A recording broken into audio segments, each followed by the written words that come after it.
Greetings, saints of the Most High. Welcome to another installment of the Messianic Torah Observer.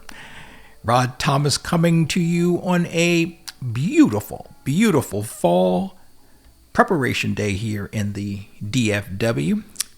I want to thank you for taking the time out of your busy schedules to fellowship with me on this preparation day. And as always, beloved, it is my hope, trust, and prayer that this installment of TMTO finds you, your families, and your fellowships well and blessed. Well, as I am publishing this discussion, it is the 20th day of the 9th month, 6025, which translates to December 12th, 2025 on our Gregorian or Roman calendar. And this is my thoughts and reflections on Torah reading Vayeshev, or in English, and he settled. This reading is contained in Genesis or Bereshit, chapter 37, verses 1 through chapter 40, verse 23, according to the one-year Torah reading cycle. Now, since I had already done a teaching on this particular Torah reading earlier this year being 2025, I am led to repost it. I thought it was a very good teaching, so I'm going to repurpose it, as they are popularly saying these days, and repurpose it for your review and edification. I recorded and posted that teaching, back on June 20th, 2025. So it's just about 6 months ago. You should know, however, that I had entitled that teaching Messianic Reflections in the Life of Yosef ben Yisrael. Thoughts and Reflections on Torah Reading 34. Now that's when I was doing and posting the 3-year Torah reading cycle.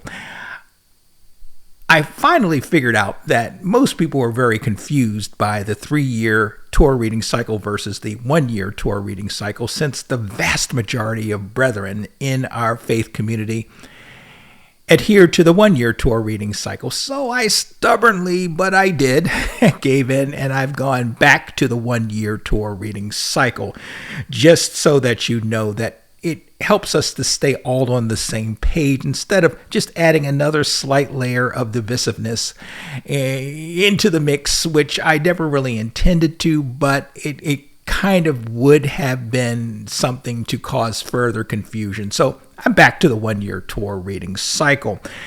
The reason I love the 3-year Torah reading cycle is that you spend more time on each Torah reading, because the Torah reading itself is broken down even smaller, so that when you look at it, you're only doing one chapter, at the most 2 chapters in the 3-year Torah reading cycle.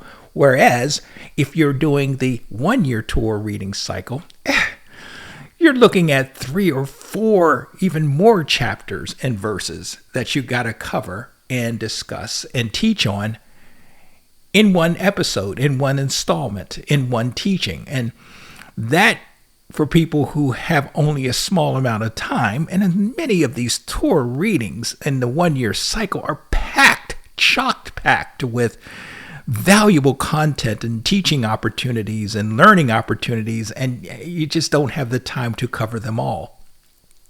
So I'm going back to the 1-year cycle, counterintuitively, let me add. But instead of trying to cover everything like I did originally, when I was originally with the 1-year cycle, I'm going to only pick 1 or 2 areas of the reading that are relevant or that, I'm led to discuss, as opposed to trying to cover everything, which is not really easy to do. So today I'm reposting, and I'm retitling it, if that is such a word. I'm retitling this post, Thoughts and Reflections on Torah Reading Vayeshev, and he settled. I pray that this reposted teaching will inform, that it'll edify, and that it'll bless you as you enter into our Heavenly Father's rest in Yeshua Messiah this weekend. As an aside, I will be coming to you in the coming days with the next installment of our Messianic our Messianic, our Melchizedek series. I haven't forgotten it. Just about done putting it together, but it is going to be quite a next few installments. I think you'll be blessed and informed when we actually start going back into the series. Some great stuff. I'm just so excited about it, but I'm just not ready right today to record and release that post, but that'll be coming in the next few days. So be on the lookout, if you will. And with that, brethren, here is thoughts and reflections on Torah reading Vayeshev, and He settled. And I'm going to add lessons learned from the life of Yosef ben Yisrael. See you on the flip side. Now, I do have a great amount of content to discuss with you related to our reading today. So, for the sake of time, please follow as you are led using your own Bible. But I will not be reading the actual 36 verses of our parasha. I will just only be giving commentary on each verse or passage. So let's begin our reading today with verse 1 of chapter 37. We're in the book of Genesis, or Bereshit. Chapter 37, verse 1. And we find here, written out by Moshe, or Moses, Jacob, settles or inhabits the land of the sojourning of his father in Canaan. Now, recall in reading 33 last week, we addressed the concept of the patriarchs of our beloved faith sojourning, or temporarily dwelling in the very land that Jehovah promised them in the covenant He cut with them. The writer of the book of Hebrews notes this reality. Hebrews chapter 11. And the Legacy Standard Bible reads at verse 8, by faith Abraham, when he was called, obeyed by going out to a place which he was to receive for an inheritance. And he went out, not knowing where he was going. Verse 9, by faith he sojourned in the land of promise, as in a foreign land, dwelling in tents with Isaac and Jacob, fellow heirs of the same promise. Verse 10, for he was looking for, and here's the kicker, he was looking for the city which has foundations, whose architect and builder is Jehovah, God, Elohim. The third patriarch, Jacob, finally settles in back home, where he was always covenanted to be, in Canaan, in specifically Hebron, the home of his father Isaac, or Yitzchak. Now, of the three patriarchs, Isaac, Yitzchak, was the only one to have never left Hebron. Moving on to verse 2. Scholars refer to the phrase, these are the generations. Specifically for our reading, these are the generations of Jacob, or Jacob. And this phrase, these are the generations, is referred to Toledot. And the wording generally used in the Hebrew scriptures here is to alert the reader that what precedes or what proceeds it is a generational listing. But in this case, Jacob's so-called generations have shifted into the purview or storyline of his beloved son, Yosef or Joseph. For Joseph's story is Yisrael's or Yasharel's saving grace through the will and plans of Jehovah. Yosef would be the vessel by which Yah's covenant with the patriarchs Abraham, Yitzchak, and Jacob would continue in perpetuity. You see, Yosef preserves Yisrael. Despite being rejected, persecuted, maligned, assaulted, and sold into slavery by Yisrael, the sons of Yisrael. He is, as we shall soon discuss, a type of Yehoshua HaMashiach, Yeshua Messiah. Now, it should be noted that the remaining chapters of Genesis, or the book of Bereshit, chronicles Jacob's life, Yaakov's life, through the life of his son, Joseph, or Yosef. Arnold G. Fruchtenbaum writes in his commentary, Ariel's Bible commentary, quote, "The story of Joseph completes the story of Jacob."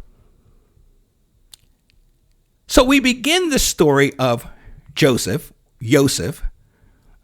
Yaakov's son of 17 years, shepherding the family's flocks, their sheep and goats, along with his brothers, or so it would seem from most of our English translations.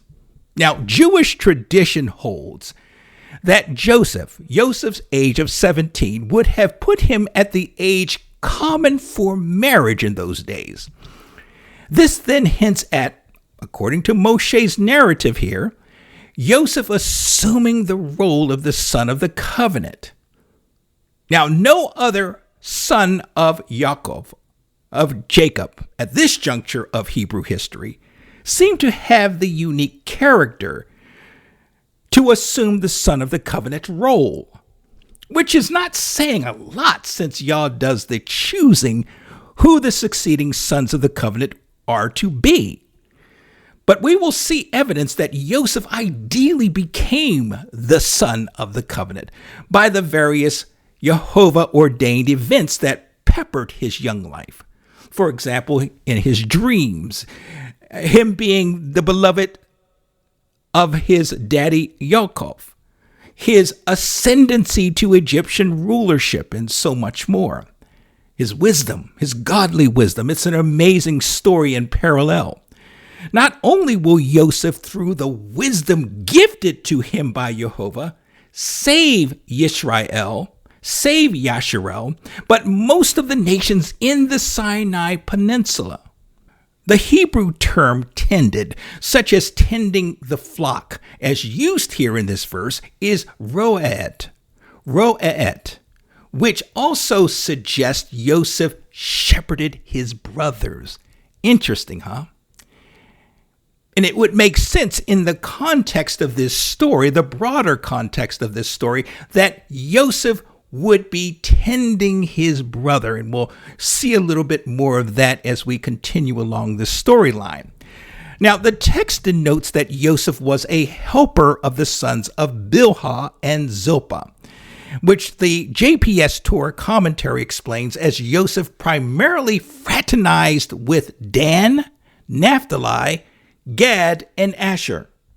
It should be noted that Reuben, despite being complicit in his brother Yosef's impending enslavement, saves Yosef's life and unconsciously cooperates with Jehovah's purpose regarding Yosef and ultimately the nation of Yisrael. Furthermore, it should be noted, the question at this juncture of Moshe's chronology is, who of Yaakov, who of Jacob's sons will receive the birthright from Jacob or Yaakov? And who will become the son of the covenant? Two realities weigh upon this determination here, one being Reuben, Yaakov's oldest son, and by familial and patriarchal tradition, the son who would be in line to receive the birthright and become the son of the covenant. Well, he violates his father Yaakov's marital bed by engaging in sexual relations with Yaakov's concubine, Bilhah. And secondly, Jacob adored Yosef above all his sons. Yosef reports to his father Yaakov that his brothers were up to no good. And this becomes the first of at least 3 incidents that would put Yosef at extreme enmity with his brothers. That which Joseph's brothers had gotten themselves into that was of such ill repute is not mentioned in the text. In essence, Yosef was the family tattler, which, given that the tattle he reported to his father was true, well, it would not make Yosef evil. He was only doing what his father sent him to do, bring word of what they were up to, his brothers were up to. Moving on to verse 3. The love Yaakov has for, and that he displays towards Yosef, does not work in Yosef's favor as it relates to his relationship with his brothers.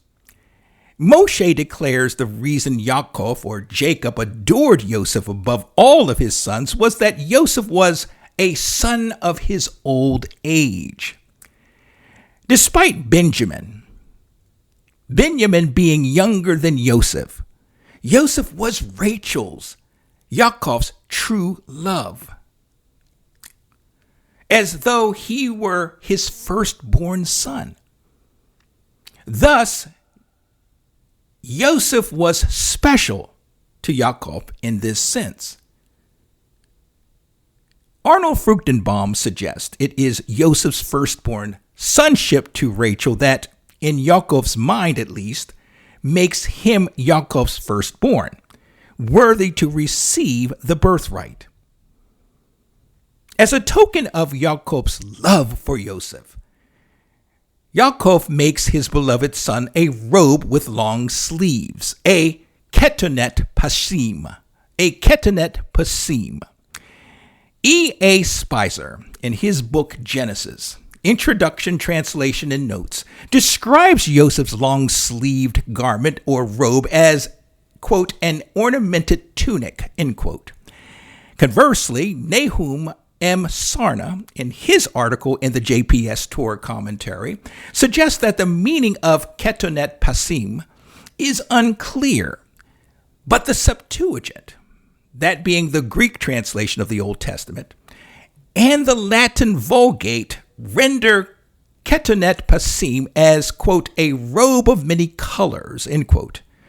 No doubt connecting this garment in type to the distinctive vesture worn by the virgin daughters of Hebrew royalty, as recorded in 2 Samuel chapter 13, verses 18 and 19. Turns out that certain ancient pieces of Egyptian and Syrian art depict what appears to be Hebrew figures attired in elaborately designed, multicolored robes, which seems to support Yosef's ketonet pasim being an elongated, technicolored robe or tunic, technicolored robe or dream coat, to borrow from the title of a popular 1980s Broadway play entitled Joseph and the Amazing Technicolor Dreamcoat. Thus, this robe Yosef receives from his father would have been a glaring indication of such firstborn or royal treatment to or before the eyes of his brothers. Which sort of begs the question, was this a visual notice that Yosef was to be Reuben's replacement? Was he taking on the firstborn responsibility for the family?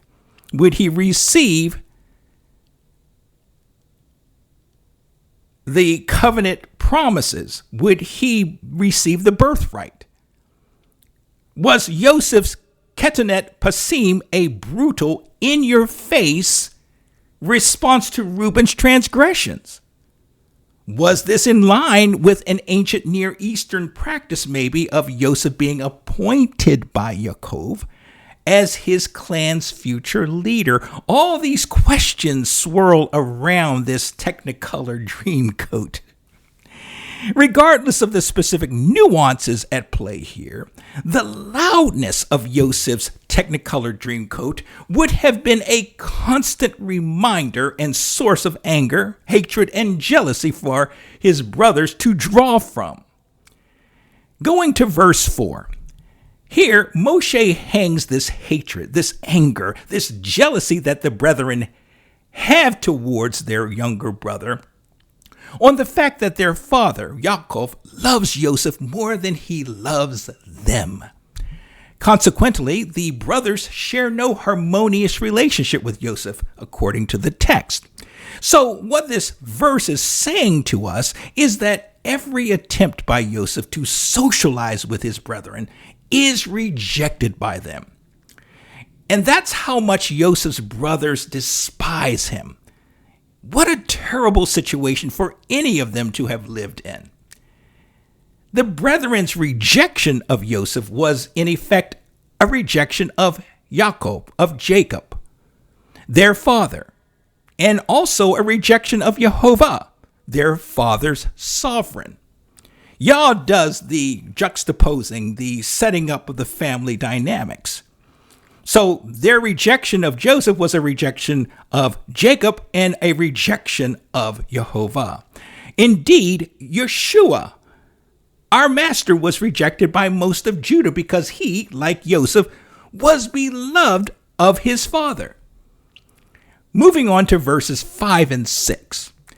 After setting the base foundation for the brothers' disdain towards Joseph, that is, Jacob, Jacob's overriding love for Joseph, particularly as displayed in the Ketonet Pashim, that Technicolor dream coat Yaakov makes for him, Moshe reveals the straw that breaks the camel's back, so to speak, that will lead to the brothers physically accosting Yosef. Yosef dreams a dream, in Hebrew, halom, a prophetic dream, a dream whereby Yehovah reveals to Yosef an event that will occur sometime in the future. Yah's communication with Yosef is not direct, but is rendered in symbols. Dreams during those days were invariably viewed as divine communications with humanity. Thus, when Yosef recounts his dream to them, this first dream, the brethren take the dream and its meaning quite seriously. Thus, they do not discount, nor do they reject the dream. But as we will soon see, they instead reject Yosef's projected role in the dream. Yosef's brothers blame him for the dream because, well, they bitterly viewed him as being obnoxious, essentially full of himself. Moving on to verses 7 and 8. So in this first dream, yes, there is another dream coming, beloved, Yosef describes to his brethren the story of the sons of Jacob, of Jacob, binding or bundling sheaves of grain amid a field. At some point, Joseph's bundle, his sheaf, stands itself up, or it raises above his brother's sheaves. And Joseph's tall standing sheaf, or bundle, remains standing as his brother's lesser bundles or sheaves gather round about or encircle his sheaf, and their sheaves, well, they bow down or they prostrate down before his sheaf. The brothers correctly interpret the dream as they, at some point in the future, submitting themselves and paying homage to the one they despise the most, Yosef. The brethren recognize the dream is telling them that someday Yosef will assume eminent authority and power over them, of which they would submit themselves to. And so Joseph's brethren respond to Joseph's telling of this dream with a simple, "Will you really or truly reign or rule over us?" Joseph's brethren clearly understood the symbolism of this dream, which, as Moshe describes, drives them to despise their brother Yosef even more. The very recitation of the dream by Yosef, Joseph's words, added fuel to the fire of the hate fest that his brothers have going on within them. And there is an increase of hostility towards Yosef. Yeshua's brethren, Judah, well, they hated him similarly because of the words, which were actually his father's words, that he spoke to them. Going on to verse 9. After the brethren's question is posed to Yosef regarding his prophesied reign over them, Moshe takes us immediately into the beloved son's second dream recitation. This one is similar to the first, but this, instead of agriculture being key symbols of the dream, it's the heavenly or celestial bodies, the sun, the moon, and the stars. And again, Yosef calls his brothers to attend to the recitation of his dream. Probably not the wisest thing, but he does. But this recitation, Yosef recites in the hearing of his father, Yaakov, or Jacob. Here, the sun, Ha-Shemiz, the moon, Yareah,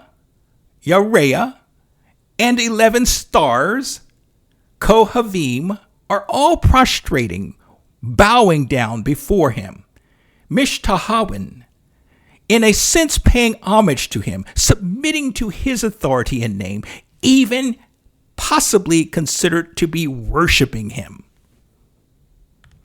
Now, Near Eastern traditions contend that it is common for dreams of similar meaning to come to the dreamer in pairs, as is the case of young Yosef here.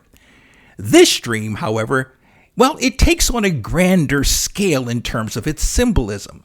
The symbolism being a prophetic shadow picture of the exalted Yosef in Egypt, or Mitzrayim, just like his first one. But now we're talking about the celestial bodies. The sun represented Daddy Yaakov, or Jacob. The moon, Mother Rachel, although Rachel is dead at this point in our story chronology, and some have speculated the moon here actually represents Bilhah, who would be Yosef's stepmother. And the 11 stars, of course, symbolize Yosef's brothers. Moving on to verses 10 and 11. Upon hearing the dream, Daddy Yaakov, according to the text, he rebukes. In Hebrew, Gahar. He severely censures Yosef. In this censure, Jacob, questions Yosef as to the meaning of his dream, although the dream's meaning should not have been a mystery to him or anyone else for that matter. And Yaakov, cuts to the heart of the matter here by asking Yosef, "Who in the world do you think you are? Are we all, who are your seniors in more ways than one, meant to submit ourselves to you?" Well, the fallout of Yosef's telling of this second dream as it relates to his brothers is expected. More jealousy. Jealousy being in Hebrew, kaneh. But Yosef's dad, instead of being insulted and angry with Yosef, like Miriam, Yosef's or Yeshua's mother, regarding Yeshua's many acts noted in Luke chapter 2, verse 19 and 51, Luke records that Miriam kept, she guarded, she pondered, she shamarred Yeshua's words in her mind and in her heart. And so we have here the same type of thing. We have Yaakov, shamar, guarding, pondering the words of his beloved son Yosef in his mind. So Yaakov, on second thought, realizes that just maybe there is something to take note of in Yosef's dream. Beyond the hint of some obnoxiousness inherent in Yosef's character, Moshe does not indicate that Yosef was anything but righteous. And it was Yosef's righteousness that caused his brethren to despise him all the more, according to Tim Haig in his studies in Torah. Yosef's brethren were so blinded by their hatred of him that they could not recognize the divine work being done in their young brother's life. It wouldn't be till they came crawling to Yosef in Egypt as he sat on his throne in Egypt for life-saving sustenance. And only he, Yosef, a type of Messiah, a type of Mashiach, had been granted the power and authority to save Yisrael from total destruction, from starvation. Moving on to verses 12 through 14. With Moshe's documentation of Yosef's dreams and the sour relationship our young patriarch has with his brethren, the stage is now set for his exaltation, which will lead to Israel's salvation. But that exaltation will not come without years of trials and tribulations for Yosef. A molding and a refining of this brash favorite one of the Most High. Our coming glorification in Yeshua Messiah, just as with our Master's glorification, that is, we shall see Yehoshua as he presently is and be like him, 1 John chapter 3, verse 2, will not come without the refining fires of trials and tribulations and persecution. And proof of this is found in the Master's Beatitudes in Matthew chapter 5. Recall the story of the sons of Zebedee. These approached the Master, requesting of him they be granted the privilege of one of them sitting on his right and the other on his left in the Master's glory. But Yeshua responded to their naive request with a sobering reality check. Matthew chapter 20, verse 22. And the KJV reads, "Ye know not what ye ask." This is Yeshua speaking. "Can ye drink of the cup that I drink of, and be baptized with the baptism that I am baptized with?" No doubt embarrassed by their master's stark response. But having gone this far with their foolish request, they could not walk it back. So they, of course, declared to the master that they could indeed endure the baptism and drink of the cup that he was destined to drink from. The master did not challenge James's or John's commitment to endure the trials, tribulations, and even martyrdom Yeshua was making reference to, but rather the master prophetically acknowledged to them, "Look, ye shall indeed drink of the cup that I drink of, and with the baptism that I am baptized." Matthew chapter 20, verse 23. And of course, history bears out that James, John, and all the other disciples, taught ones, turned apostles or sent ones, would endure great persecution, trials, and tribulations for the sake of the gospel and the name of Yehoshua HaMashiach. At what will be a most fateful time in Yosef's life, Daddy Jacob, or Yaakov, calls him to go in search of his brethren. Go out to where they were pasturing, where they were grazing the family's flock in Shechem. Check on their well-being and return to him with a report. And Yosef willingly avails himself to embark upon this mission simply by responding to his father with, "Hanene, here I am." It's interesting that the sons of Yaakov would be pasturing the family's flocks in Shechem, given the family's tragic history there. And this is a reference back to Genesis or Bereshit chapter 34, verse 30. And as before, knowing how much mischief his sons routinely got themselves into, well, Yaakov employs his son Yosef to look in on their activities and report back to him. Now, in my mind, it is the inherent dangers associated with the brothers operating in Shechem and their propensity to get into mischief that prompts Daddy Yaakov to send Yosef to check on his son's well-being. The prophetic shadow picture of Jehovah calling upon his beloved son Yeshua to go to his sons, Bnei Yisrael, Bnei Yasharel, in order to bring them back to covenant and in alignment with him is hauntingly but beautifully depicted here in our reading.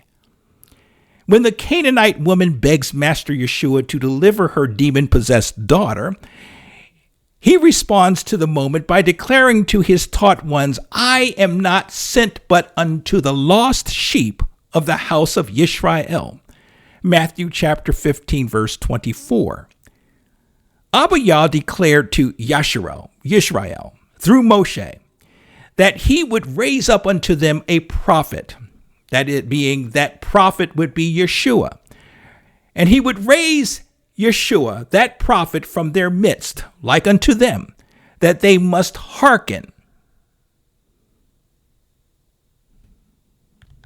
Yehovah, symbolized here in our reading as Jacob or Jacob, would put his words in his prophets, that being here represented by Yosef's mouth.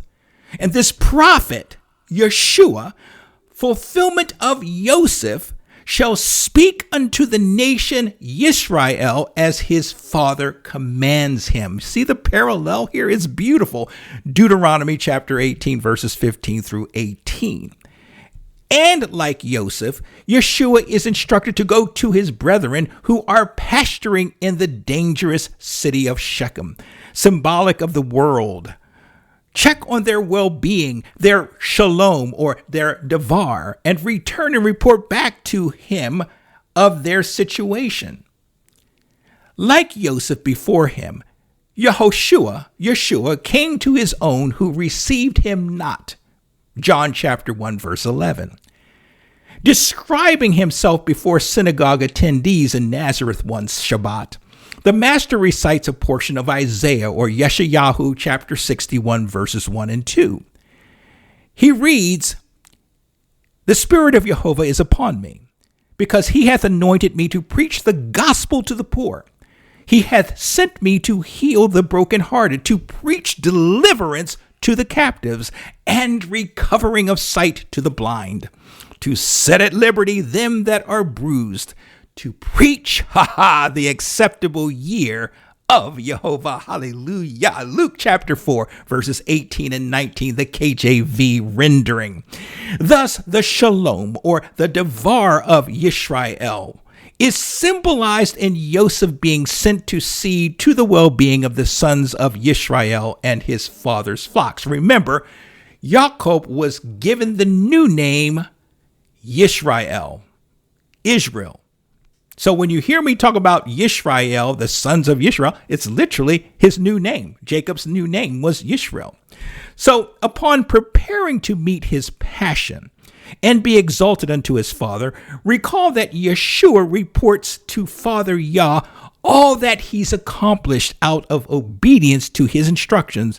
And this is all recorded in John chapter 17, verses 1 through 26. This is a partial fulfillment of our prophetically oriented Torah reading here today.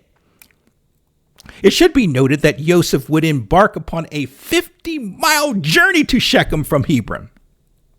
Thus, Jacob sending his beloved son, as did Abba Yah, to Yeshua, such a distance unaccompanied over dangerous territory would be a most risky proposition and task. But Yosef gladly obeys, and he embarks upon this deadly mission. Isn't this exactly what our master did? Praise Yah that Yeshua accepted and successfully completed the mission and task set before him, just as his predecessor Yosef did. Moving on to verses 15 through 17. The text informs us that upon Yosef's arriving in the area of Shechem, the area where it was believed by Daddy Yaakov or Daddy Jacob, his brothers were pasturing the family's flocks, the brothers were nowhere to be found. Thus, Yosef is left to wander about searching for them. Yeshua described himself as the Son of Man who came to seek and save those who are lost. Luke chapter 19, verse 10. Beloved, the spiritual and prophetic parallels in our reading are too rich to overlook. Continuing, it is not until a mysterious man, Hebrew Ish, stumbles upon Yosef wandering about the land that Yosef is redirected to the brothers' new grazing location in Dothan, a town about 13 miles northwest of Shechem. We see the persistence of Yosef in his search for the brethren and the family flocks, as instructed by Daddy Yaakov or Daddy Jacob, clearly played out here. Even after completing the no doubt arduous 50-mile trek from his home base in Hebron to Shechem, and then not finding his brother there, the text notes that Yosef wanders about Shechem. How long he wanders is not mentioned in our text. searching for his brethren, and he persists in his search for them until he is pointed to their new location in Dothan. How picturesque is this in terms of our master Yehoshua, who obediently came to Roman-occupied Judah, to seek and to save that which was lost. Indeed, Master Yeshua would not be deterred from his mission, just as his predecessor Yosef would not be deterred from his. So who the mystery or mysterious man was that steered Yosef to his brethren in Dothan is not revealed in our text. But given the necessity, spiritually speaking, for Yosef to find his brethren and then be subject to their assaults and then sold into slavery, it is possible the man was an angel who appears as a man. Certain rabbinic sages identify this mystery man as Gabriel or Gabriel, who is endeared as being the guardian, the malach of Yashrael or Yasharel. And so when it comes to fulfilling his will and plans, Jehovah will use whomever and whatever is available to him to do so. Isaiah chapter 55, verse 9. For as the heavens are higher than the earth, so are my ways higher than yours, and my thoughts than your thoughts. Moving on to verses 18 through 20. As the brethren see their brother Yosef approach them at their Dothan grazing location, the text states that, quote, they conspired or plotted against him to kill him, end quote, verse 18. Apart from this, where have we come across such rhetoric in Scripture? Matthew 26, verse 4. And consulted that they being the Jerusalem or Yerushalayim religious leaders, that they might take Yehoshua and kill him. Luke chapter 22, verse 2. And the chief priest and scribes sought how they might kill him being Yehoshua. John chapter 7, verse 1. The Jews, that being the religious leaders, took counsel to kill him, the him being Yeshua, of course. Before Yosef reaches the brethren, they conspire to destroy him, tempering and justifying their thoughts of him by awarding him the title of Master of Dreams. Recall that as part of their torment of him, Master Yeshua's tormentors musingly referred to him as King of the Jews, verbally, via a placard they placed above him on his execution stake, and in there placing upon his head a crown of thorns. Returning to our reading, the brothers devise a plot to murder Yosef and dispose of his remains by throwing it into one of the pits, Hebrew borot, cisterns that littered the area they were temporarily dwelling in, verse 20.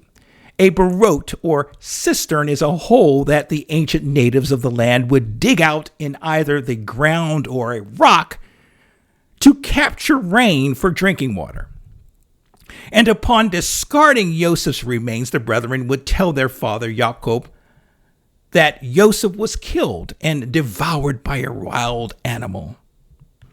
Now these are driven not only by their hatred and jealousy for Yosef, but to ensure that Yosef would not achieve the authority and eminence over them that his dreams seem to suggest. They say to one another, quote, then we will see what his dreams become, end quote, verse 20. In other words, let's stop the Yosef train before it's too late. Isn't this what the enemy sought to do regarding Yeshua? The enemy in having Yeshua crucified? Sought to stymie the plans of Jehovah and foil the arrival of the Malkut Elohim, the Elohim, the kingdom of Jehovah, the kingdom of heaven. The brethren's plot would inflict upon Yosef and his memory the greatest indignity, as Yosef's body would be indiscriminately tossed into a pit, hopefully never to be recovered and given a respectable burial. Moving on to verses 21 and 22. Our text then describes Reuben's intervention on Joseph's behalf.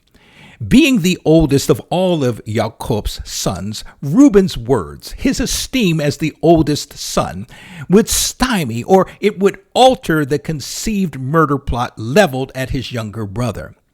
Moshe records two imperatives from Reuben. One, the brethren will not murder Joseph, and two, the brethren will not harm or shed Joseph's blood. But all indications are that Reuben has other plans for Joseph, which, if they come to fruition, might restore his firstborn status in the sight of his father Jacob. Remember, Reuben made the immoral, knuckle-headed error of having a sexual relationship with his father's concubine, Bilhah. That transgression led to his diminished position as his father's eldest son. But we see here in verse 22, Reuben working up a plan to rescue Joseph from the brethren and restore him unharmed to Daddy Jacob. You see, in Reuben's mind, this would certainly bolster his position in the family hierarchy in his daddy's eyes. This is my opinion. Nevertheless, Reuben fulfilled some firstborn responsibilities by stopping the plan of the brethren to destroy Joseph. Verses 23 and 24. So upon Joseph coming into his brother's presence, the first thing they do, well, they strip him of the ornamented robe or tunic his father Yaakov gave him. This Technicolor dream coat that Joseph wore serves as a visual trigger to the brethren's jealousy and hatred. This loudly tangible object of Daddy Yaakov's love for Joseph had to first be removed from Joseph. The object of the father's love for his son would become the object of grief for his father, and we'll see that in just a few. Additionally, the robe or tunic provided a degree of dignity to Joseph. Thus, the brethren strip Joseph of his dignity first and foremost. What did our master's tormentors and executioners do? Well, they stripped him of his dignity for all the world to see, to, in effect, discredit him. Moshe, at this juncture in our story, gives us no sign of what Joseph is thinking or feeling. How is he responding to this assault? Moshe doesn't even tell us if Joseph struggles against the actions taken against him by his brothers. That is, not till Genesis or Bereshit chapter 42, verse 21, where Joseph's response to the violent assault is revealed. Then each said to his brother, "Surely we are guilty on account of our brother when we saw the anguish of his soul, when he pleaded for mercy to us, and we would not listen." Verse 25, the coldness, callousness of Joseph's brethren is highlighted by them sitting down to enjoy a meal as their younger brother languishes in a dark, dry cistern. No doubt Joseph was terrified and utterly beside himself. Interestingly, Reuben was not a part of this meal. He's apparently absent. Beyond knowing that his brother Joseph was languishing in the cistern he, along with his brethren, tossed him into, he would not be privy to his brother's plans to entirely rid themselves of Joseph given the chance. So as the brethren eat, they spot an Ishmaelite merchant caravan heading towards Egypt or Mitzrayim. Turns out an ancient trade route ran through Dothan, probably across the fields where their flocks were grazing. Moving to verse 26 and 27, Yehuda, comes up with the idea of once and for all ridding themselves of Joseph, while also making some cash in the process, by selling his brother to the Ishmaelite or Midianite merchants. No muss, no fuss. Clean and efficient. And there would be no blood on their hands, so to speak. Of course, all the brethren agreed to this plan, with the sole exception being Reuben, who is still absent at this juncture of the story. Why is Reuben absent? The text does not say. Could be that he had a falling out with his brethren over what they should do with Joseph. Verses 28 through 30. Thus, the brethren, still absent of Reuben, pull Yosef up out of the cistern and hand him over to the merchants, Ishmaelites or Midianites. These were combined tribes of people, and they sold him for 20 pieces of silver. You see, in those days, 2 pieces of silver was the going price for a slave. Little did the brethren realize at this juncture that their respective acts, Reuben stopping the brethren from murdering Yosef, and the remaining brethren agreeing to sell Yosef into slavery, were essentially bringing salvation to Yisrael. These were fulfilling the will, purpose, and plans of the creator of the universe, El Elyon or Al Elyon. Romans chapter 11, verse 33. Oh, the depths of the riches, both of the wisdom and knowledge of Yah. How unsearchable are his judgments and his ways past finding out. Well, Reuben reappears after the brethren sell Yosef to the Egyptian bound merchants, oblivious to what has become of his younger brother. Having checked the pit or cistern and not finding Yosef, Reuben goes sideways, fearing the worst has befallen Yosef. Quote, the boy, Yosef, is gone, Reuben cries. That being, Yosef is no more. He continues, now I, Reuben, bemoans, what can I do? That is, as for me, whither do I go to escape the grief that is sure to grip our father? And Reuben feels responsible for this situation, and he realizes he has feloniously failed in his responsibilities as the firstborn of Yisrael. Verses 31 through 35. Reuben's lament is abruptly cut off by a description of the brethren's cover-up of the situation. These slaughter a goat and dip Yosef's robe or tunic in the slain animal's blood, giving the false impression that Yosef has fallen victim to a wild animal that has tragically took his life. Moshe here does not reveal to us whether the brethren informed Reuben of what they did to Yosef. It seems they kept Reuben in the dark. But for the sake of getting past this tragedy, they all the brethren, participate and perpetuate the cover-up by sending ahead of themselves the tainted garment to their father Yaakov back in Hebron, verse 32. Once the brethren arrive back home, no doubt having solidified their cover-up story among themselves by this time, they ask their father to identify who the blood-soaked tunic or robe might belong to. And playing the role of innocent informants, they ask their father leading questions in order to advance and cement their cover-up in the mind of their father. Verse 33, we found this. Please examine it. Is it the robe of your son or not? Of course, these all knew their father would identify the tainted robe as belonging to Yosef. The robe, haketonet, the robe of my son. A wild animal has devoured him. Yosef is surely torn to pieces. Beyond asking their father to identify the owner of the ornamented robe, the brethren need to not risk incriminating themselves in this heinous cover-up any further.